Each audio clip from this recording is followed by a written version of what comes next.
Hey guys, welcome back to the Cotswolds. Today we are visiting Iford Manor. This garden was originally not on my list, but one of my friends just recently came here and she said it was her favorite garden in all of the gardens that she got to tour. So of course we had to make a trip out today. Now after exploring all of the beautiful pictures that I found of this place, I could not wait to come and explore it in person with you guys. So let's jump in and see this beautiful garden together. So just the drive up here was pretty insane. It felt like you were traveling back in time in like this old little village. I'll see if we can get some clips on the way back. It was a little bit hard to get it on the way here.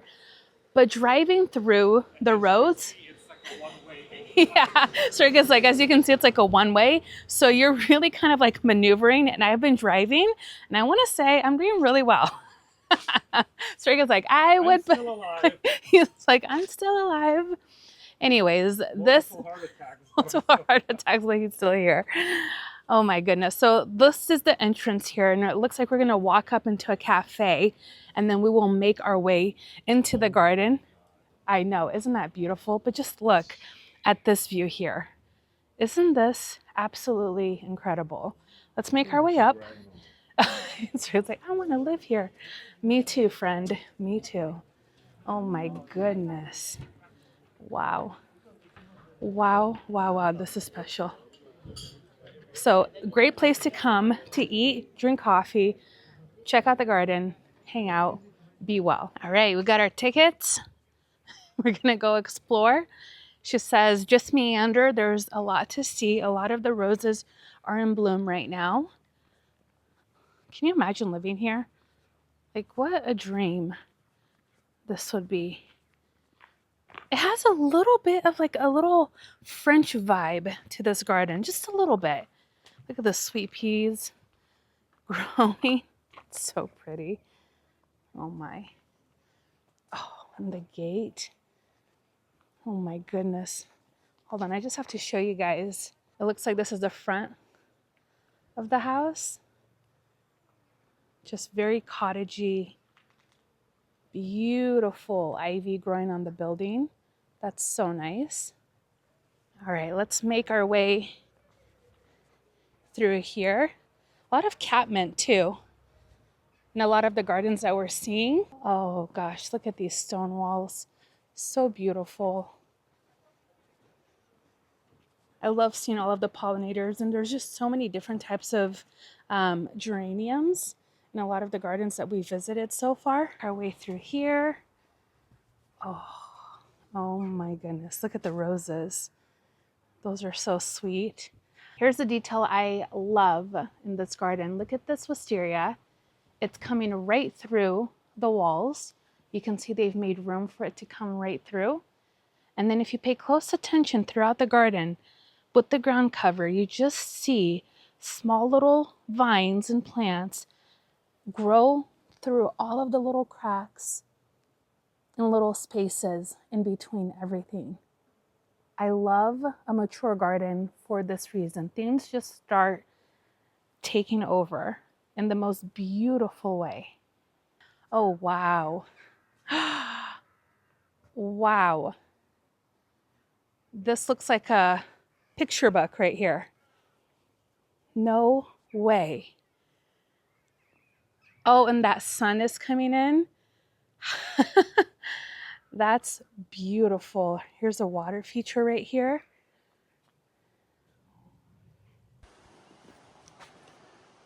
All right, we have to make our way up these stairs because this just makes me feel like a princess.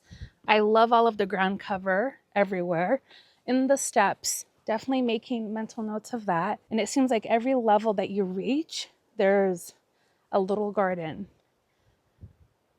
So pretty. Look at the roses. My goodness, the climbing roses here are just next level.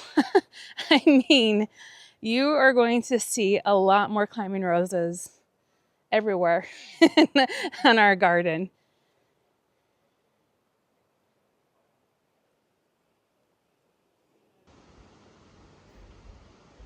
I love the balcony right up there. There's a seating area and how these doors open up. Can you imagine how romantic that is? And then all of these structures throughout the garden. Look at these pillars as we walk up here. Look at how beautiful those little details are. Oh, and these are so old. Look at that.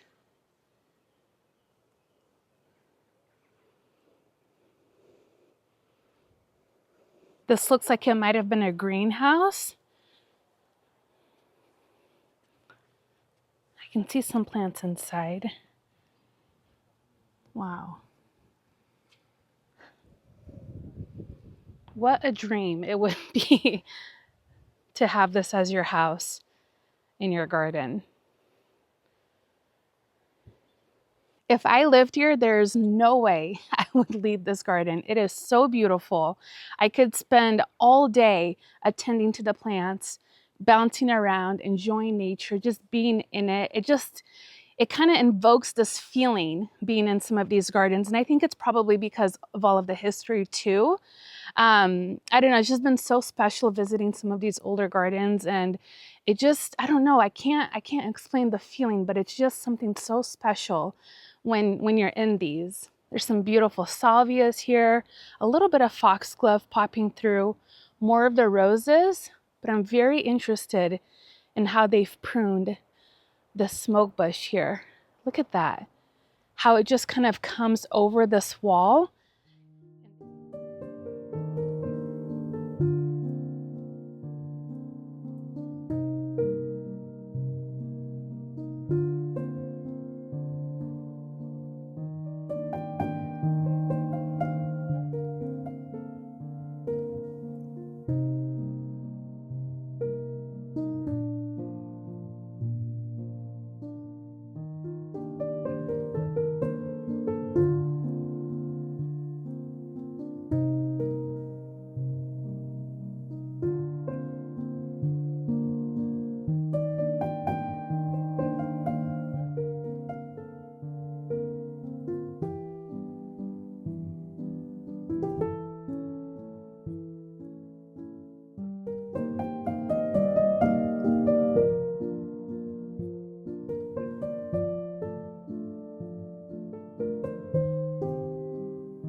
This view is so beautiful with all of the pillars, the roses climbing up on them. Look at how gorgeous this looks. It's so luxe. I don't know, like royal. It's so beautiful. Oh, I love that.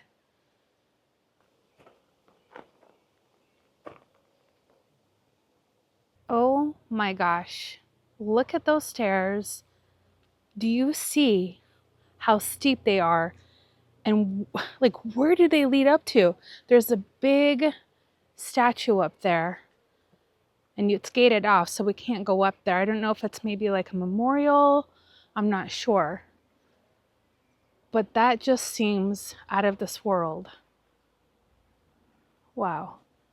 Ooh, and it's starting to sprinkle. All right, now that we've been in this garden for a bit, what do you like about this one? Or versus like Headcote, what do you think about this garden versus Headcote?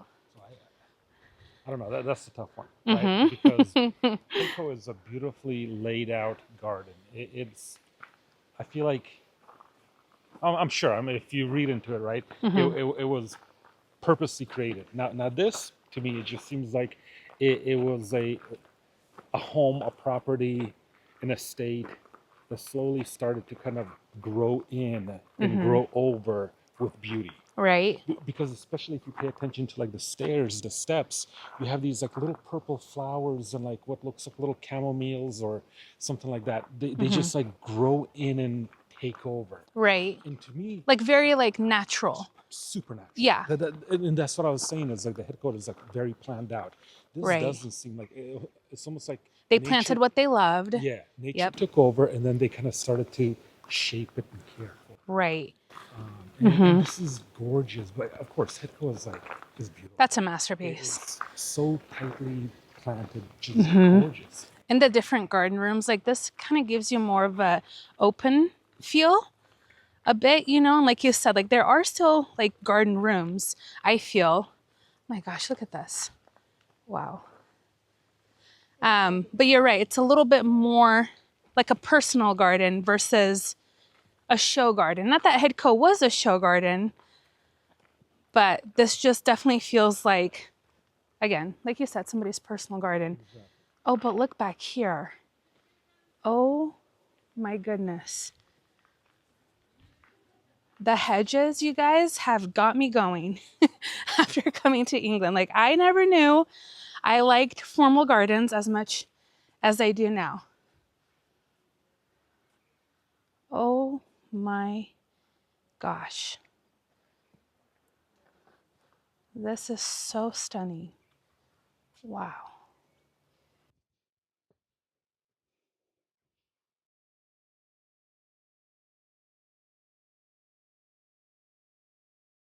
Look at the babies. Oh, so cute. How fun is this little Japanese garden? Look at this. Oops, we're gonna switch. Look at all of the tadpoles. Wow. Oh my gosh. Look at that.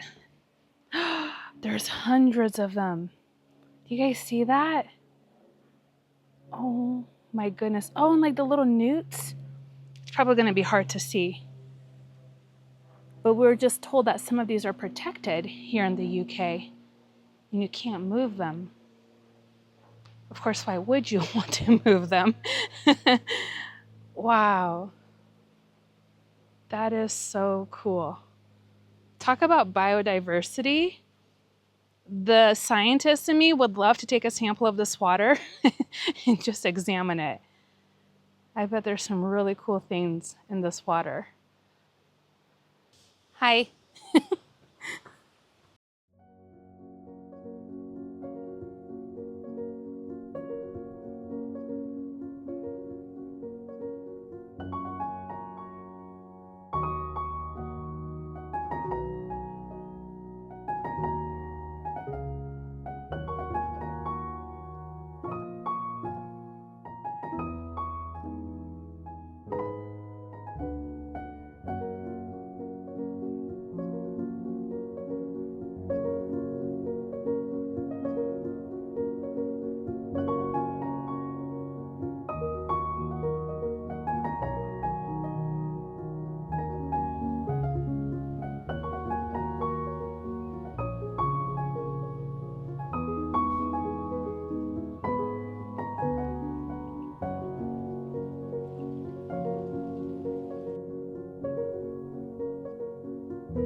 right, guys, that will conclude our garden tour of Iford Manor.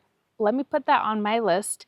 Get myself a manor because that was so incredible. I didn't think I would enjoy this garden as much as I did, just because after coming from Hitco, it was like so beautiful. But this felt different too. One of the areas that I actually really enjoyed was coming down at the end of the tour, and we had these domes, or these globes, I guess, of boxwood, and I love that so much. I want to incorporate globes of boxwoods in our garden, probably in the side garden. I think just have little areas where we can just tuck some in. I think that's going to provide like a really beautiful structure and somewhere where your eyes can rest a little bit. There were also really beautiful dogwoods that are kind of at the end of the bloom cycle, but I could only imagine how beautiful they looked during blooming season for them here.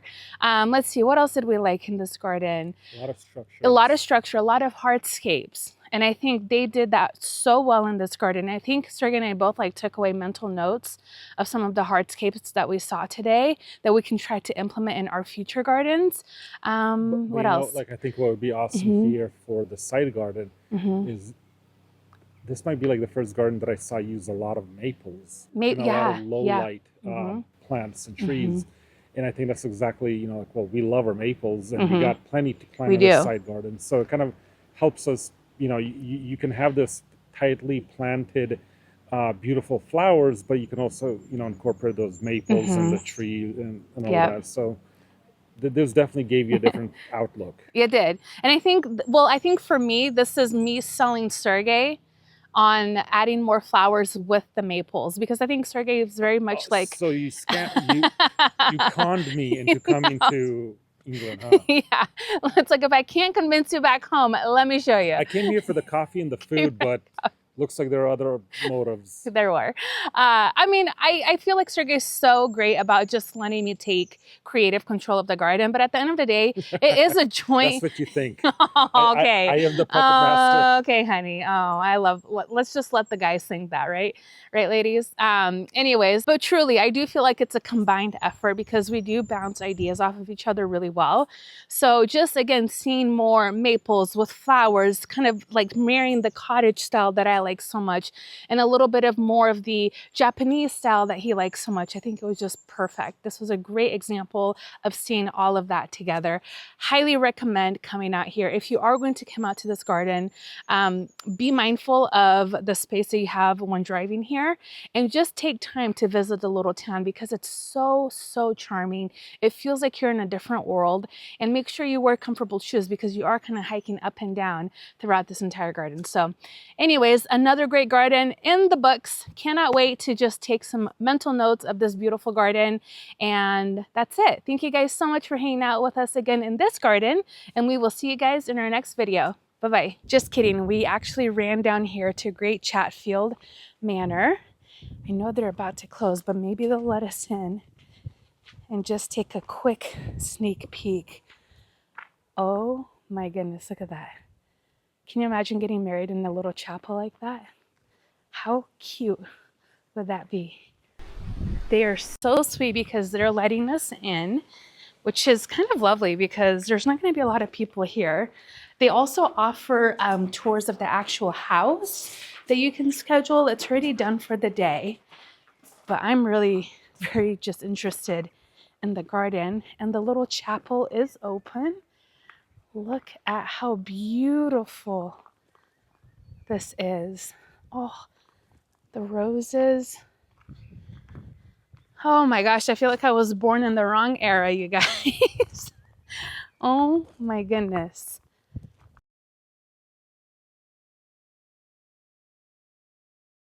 Look at how beautiful.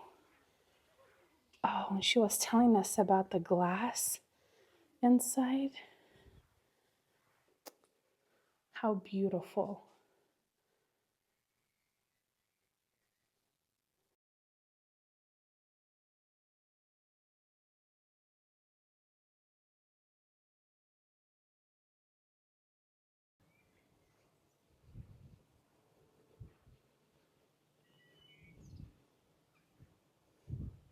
Here's a really beautiful sculpture-like English yew that they've utilized in this garden. And look at how lovely this is when you walk in. Oh my gosh. This is so wild. Look at the branching. And it's just a little pathway that goes through both ways. Oh, you guys, look at this. This water feature here. The lilies. Oh my goodness, look at how beautiful. Wow.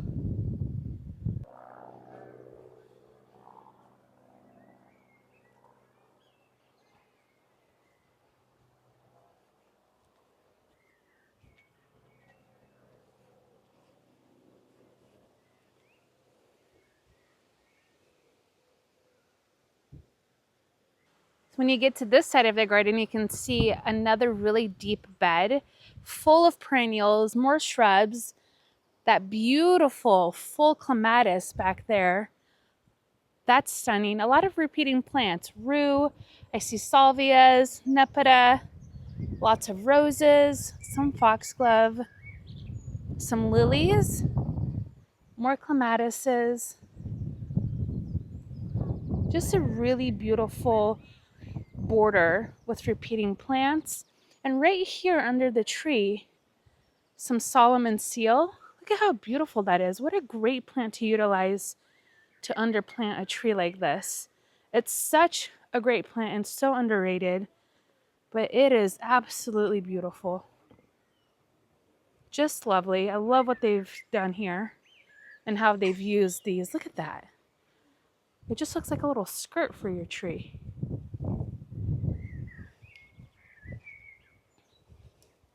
Oh my gosh, look at that tall grass. It just looks like a meadow. Oh wow. Look at the hedges around there.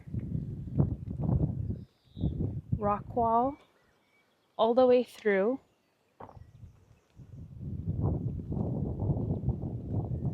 Beautiful.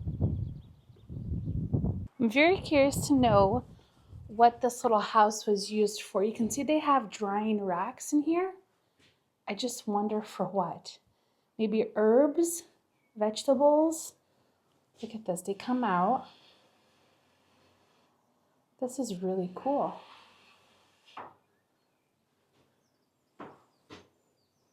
Wow. You can tell there's a lot of wildlife nesting in here too. And look at this. You look out the window and check out that view.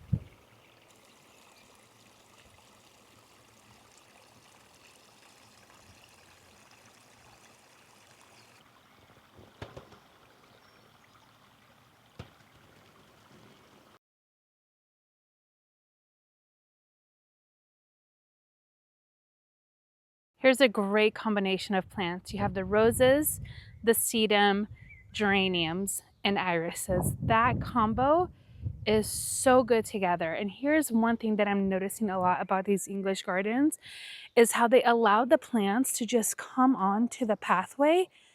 That is so charming. And it just softens the edges so much of these borders and these pathways.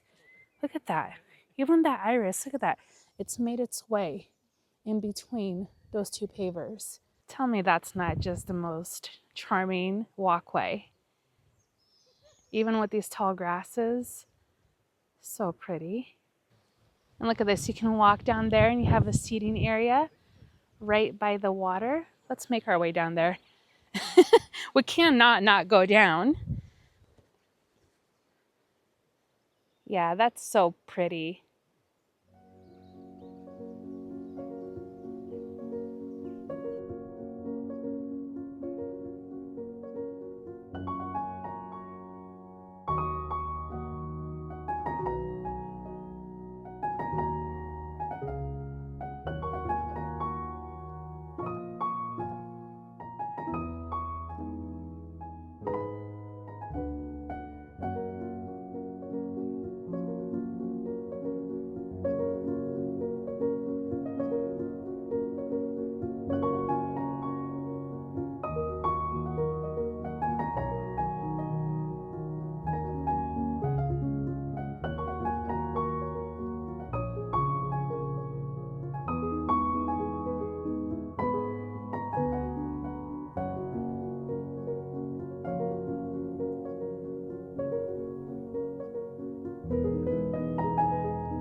right, guys, that was just a quick walkthrough through this garden, but I'm so happy that we came because, again, just another beautiful garden for us to enjoy together.